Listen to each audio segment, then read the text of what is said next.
Concern is being raised about escort services being allowed to be advertised in the country's daily newspapers. Health Social Workers Association raised the issue, justifying its position, saying the acts performed can easily be seen as prostitution. Now, according to the Sexual Offences Act Section 19 to 24, that is illegal. Michael Jatan said it is surprising the authorities have not investigated any of the establishments, since there's been an increase in the number of ads being placed in the newspapers. He went on to say the police ask for information all the time on criminal activity, but the advertisement of a certain type of criminal activity is right there under their noses.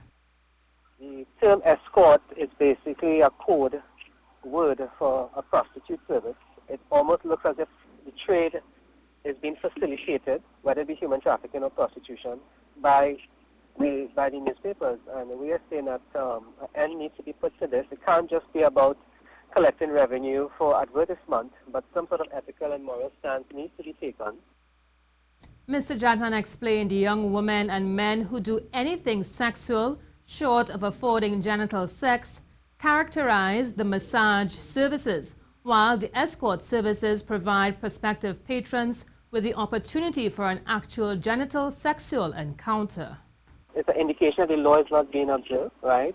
Prostitution is against the law. We know that, as they say, it's the oldest profession, but for it to be so openly advertised, so openly accessible, we call any of those numbers listed in the newspapers, and they will describe for you exactly over the phone the services that are provided. And the question remains, how many of these persons providing these services are doing it willingly? And we have the issue of sexual slavery associated with human trafficking. And therefore, for us to have these numbers so open in the newspapers is actually facilitating that trade.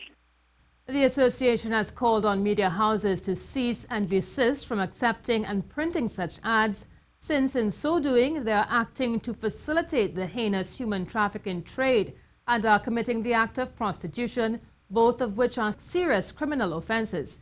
Additionally, Escort calls upon the police to use their legal authority to investigate all the services listed in these ads.